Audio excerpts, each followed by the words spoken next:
C'est génial. Bonjour.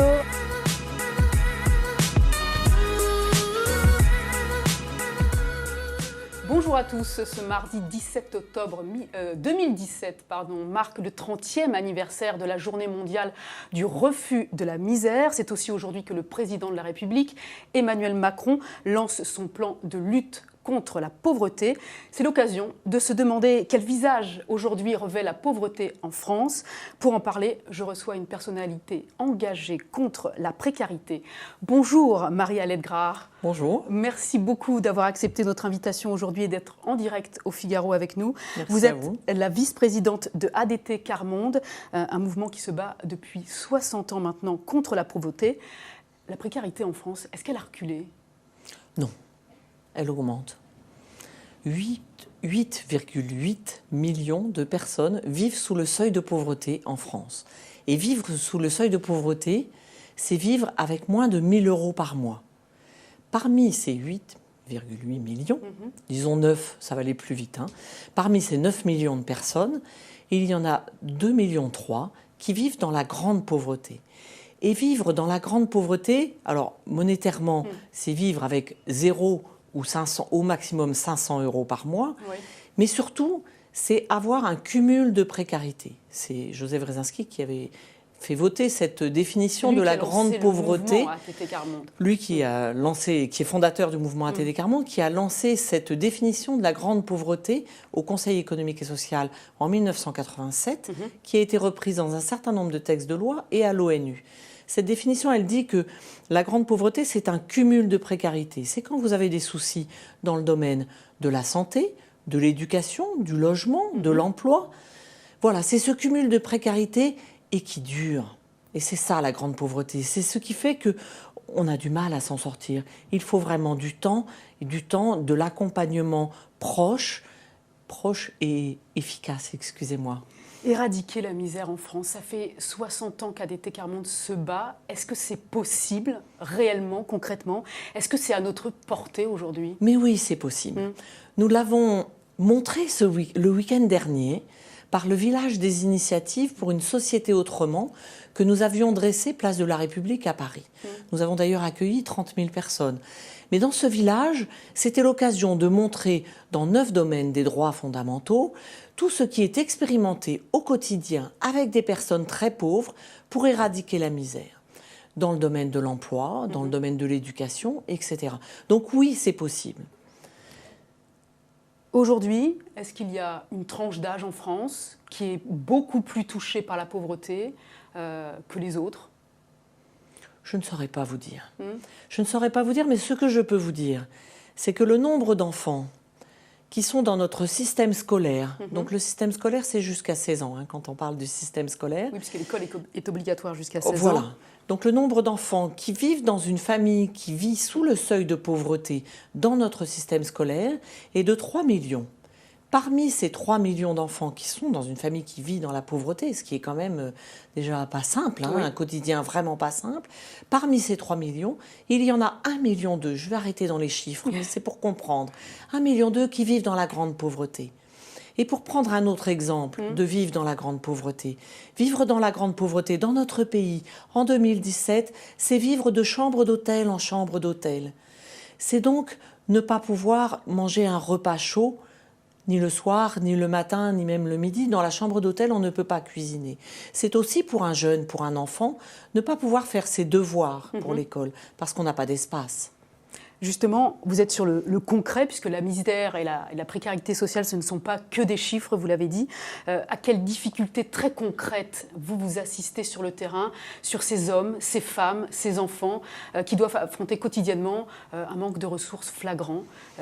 Vous avez des familles qui vous parlent, qui échangent avec vous. Oui, bien sûr. Les personnes avec lesquelles nous sommes, que nous nommons à ATD Quart Monde des militants Quart Monde, ce sont des personnes qui ont l'expérience, qui vivent dans la grande pauvreté et qui se mettent debout pour devenir militants et pour en entraîner d'autres, pour faire changer les choses autour d'eux. Elles sont sans cesse montrées du doigt, elles sont sans cesse accusées d'être responsables de tous les maux dans notre société. Ça, il faut que ça change. Juste vous donner un exemple très concret.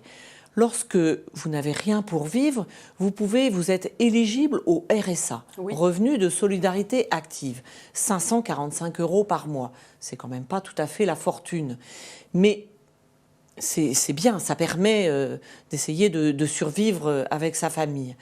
Pour avoir droit au RSA, dans notre pays, il faut remplir une dizaine de pages A4 qui sont extrêmement intrusives sur votre vie, sur les compagnons que vous avez pu avoir, quelle adresse, quel machin. Normal qu'on l'on vous demande votre adresse, le nombre d'enfants, etc. Mais tellement intrusive qu'il y a près de 35% de personnes qui sont éligibles au RSA qui ne le demandent pas. 35% de non-recours, de personnes qui n'ont rien pour vivre, qui ne demandent pas le RSA parce que ce dossier est trop complexe. Alors ce que nous demandons, nous, c'est que ces dossiers, par exemple, soient réfléchis avec les personnes qui sont concernées par ces dossiers.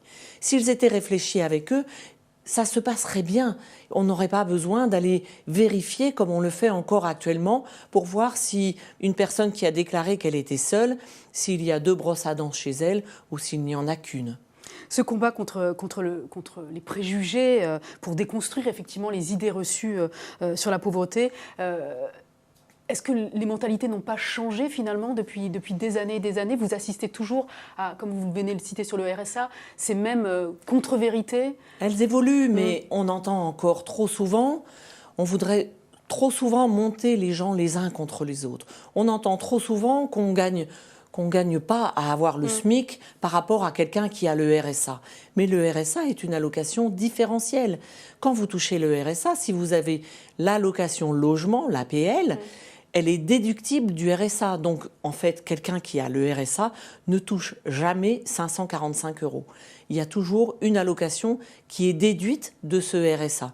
Vous voyez, donc avec le SMIC, on gagne quand même plus, même s'il n'est pas assez élevé. Mais ça, c'est une opinion tout à fait personnelle. Qu'est-ce qu'il faut faire pour les combattre, ces préjugés? Comment vous agissez, vous, au quotidien? Alors, il faut se connaître pour pouvoir se reconnaître et pour pouvoir accepter de vivre ensemble. Il faut prendre le temps de se connaître. Je vous donne un exemple très concret, très précis. Malheureusement, dans notre pays, à chaque fois que l'on a un projet de logements sociaux, de construction de logements sociaux, trop souvent, il y a des recours qui empêchent, voire qui reculent de plusieurs mois, de plusieurs années, la construction de ces logements sociaux. Or, il faut quand même savoir qu'il y a 4 millions de personnes qui sont mal logées dans notre pays, voire qui sont à la rue. En Île-de-France, 120 000 personnes sont à la rue. Alors, ce que je veux dire, c'est que ces recours contre la construction des logements sociaux empêchent les personnes les plus défavorisées d'être relogées dans notre pays. Acceptons d'avoir des personnes différentes à côté de chez nous.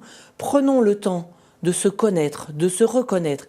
Je vous assure, franchement, regardez ce qui se passe ce soir sur le parvis du Trocadéro. Oui, il y a un rassemblement. Il y a un rassemblement à l'honneur des victimes de la misère, à l'honneur des personnes qui vivent au quotidien dans la grande pauvreté.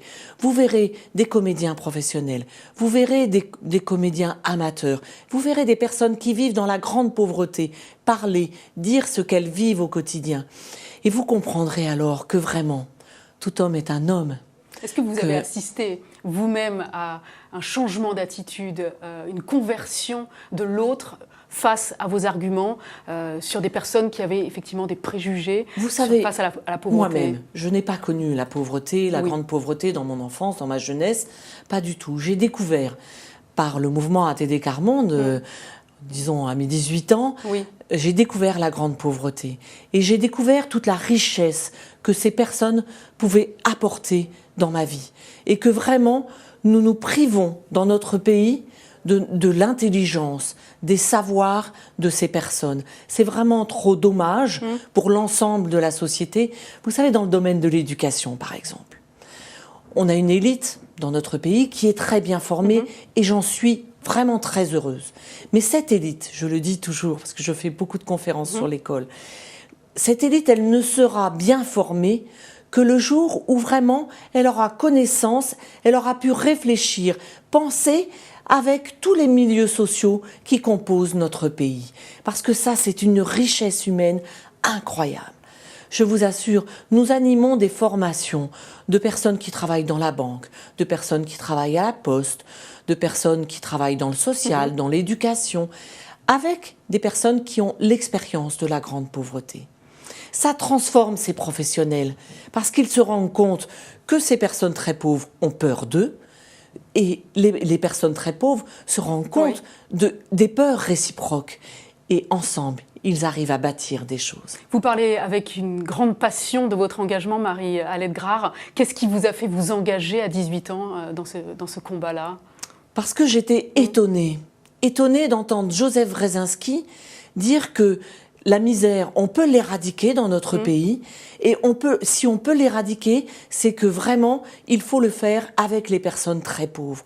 Nous ne pourrons l'éradiquer qu'avec les personnes très pauvres. Et franchement, je n'imaginais pas à quel point c'est riche de bâtir des choses avec les personnes les plus pauvres, de prendre ce temps. Dans cette société, aujourd'hui, qui galope, qui va toujours très vite. Moi aussi, je vais très vite et je cours dans tous les sens. Mais se mettre au rythme de celui qui a le plus de mal, c'est ce que l'on dit toujours à ATD Quart Monde, se mettre au rythme de celui qui a le plus de mal, de celui qui est le plus lent. Je vous assure, ça vous apprend le vrai sens des choses. Et ensemble, on arrive à bâtir des choses formidables. Vous savez, je veux vous donner des exemples qui marchent. Oui. Dans l'éducation nationale, Oui. depuis quelques années, il y a plus d'une vingtaine d'académies qui ont écrit des plans académiques. C'est pas simplement écrire, ça veut dire qu'il y a des choses qui sont mises en œuvre de lutte contre la grande pauvreté. Ça veut dire qu'il y a des heures de formation qui sont mises en route pour les enseignants, pour connaître le milieu de la grande pauvreté, pour pouvoir accueillir ces familles. Parce que accueillir correctement les parents à l'école, ça veut dire que les enfants, derrière, vont pouvoir rentrer dans les apprentissages, vont pouvoir apprendre à l'école, parce qu'ils débloqueront ce que l'on appelle le conflit de loyauté. Bien sûr.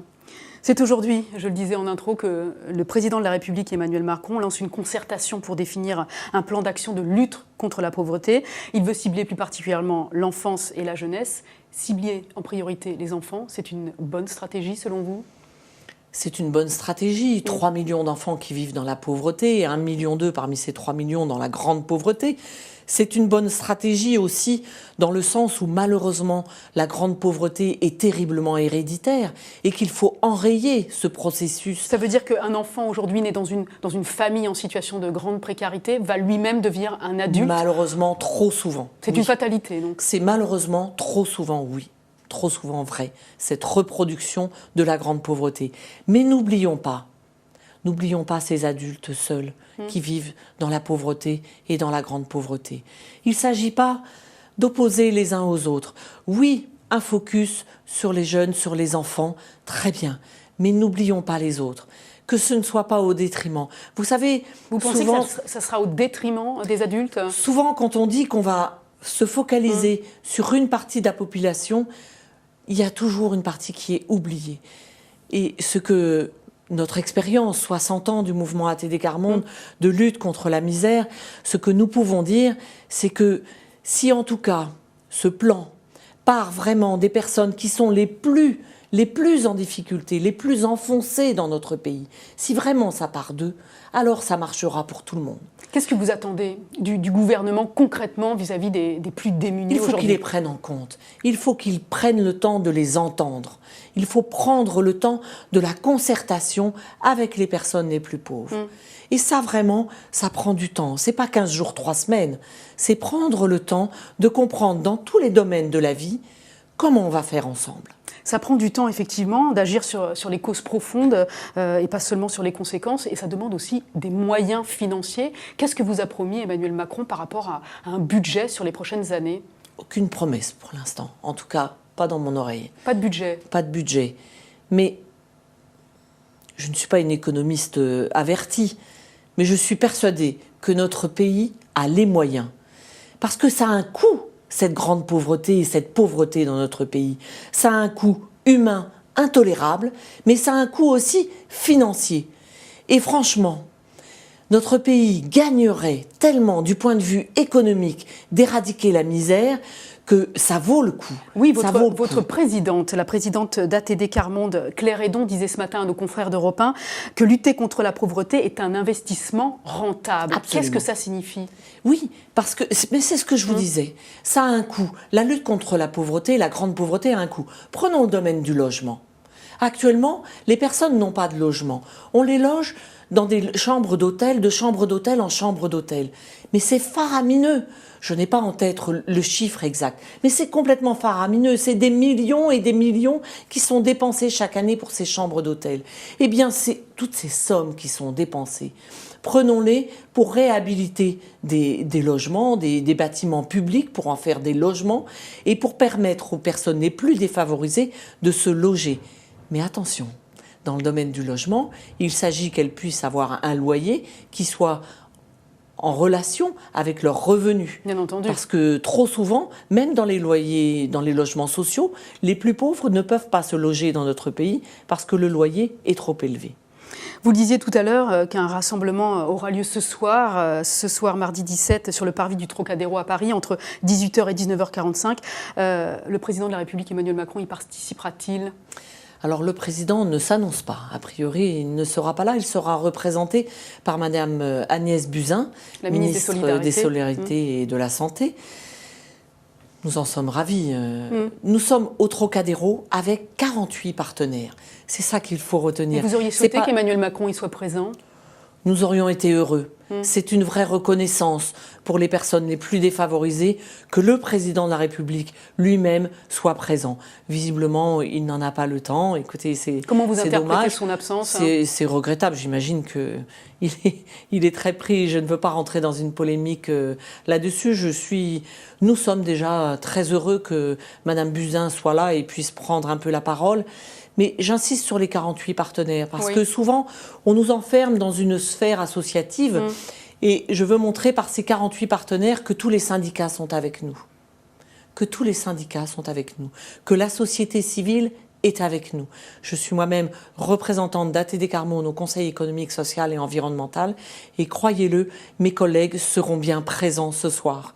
Donc les syndicats, la société civile, les associations. Merci Marie-Alette Grard. On va passer maintenant aux questions des internautes qui sont nombreux à nous suivre. Tout de suite, vos questions.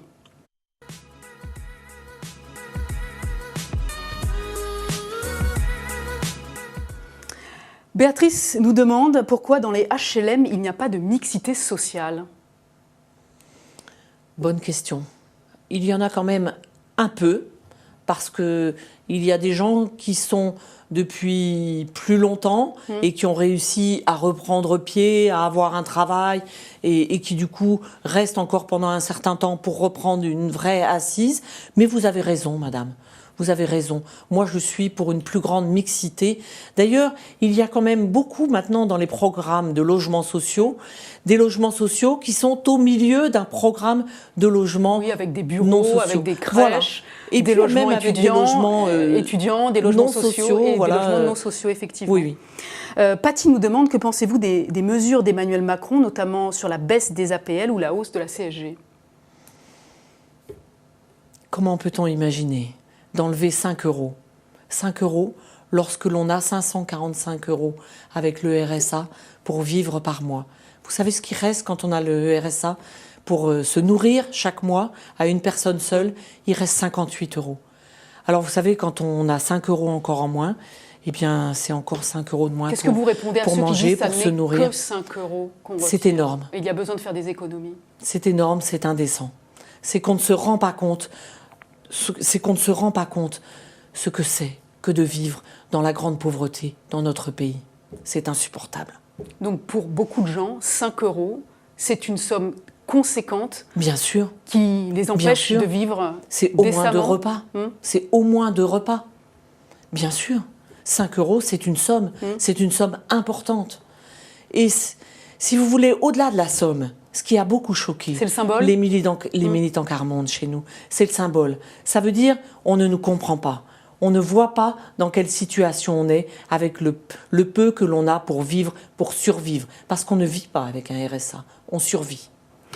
Il y a une dernière question sur le chat du Figaro.fr. Y a-t-il une certaine pauvrophobie chez les hommes politiques ?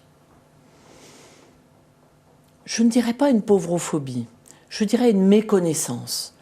Et je crois que eux comme nous devons travailler à une meilleure connaissance, voilà, des différents milieux. Vous pensez qu'ils ne vont pas assez sur le terrain pour Mais vous l'essentiel savez, d'entre eux? on peut prendre le parallèle pour les enseignants, on peut prendre le parallèle pour les employés de banque, on peut prendre le parallèle pour beaucoup de professions, parce que voilà, on n'a pas été formé à connaître ce que c'est que de vivre dans la grande pauvreté.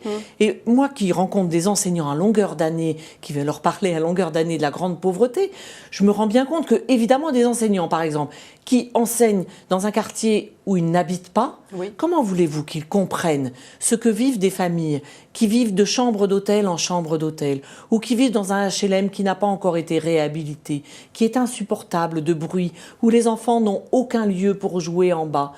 Voilà, enfin, il faut comprendre le quotidien de ces familles, d'être sans arrêt questionnés sur leur vie personnelle, qu'est-ce que vous allez faire, sans arrêt questionnés par nombre de professionnels qui sont tous aussi attentionnés les uns que les autres.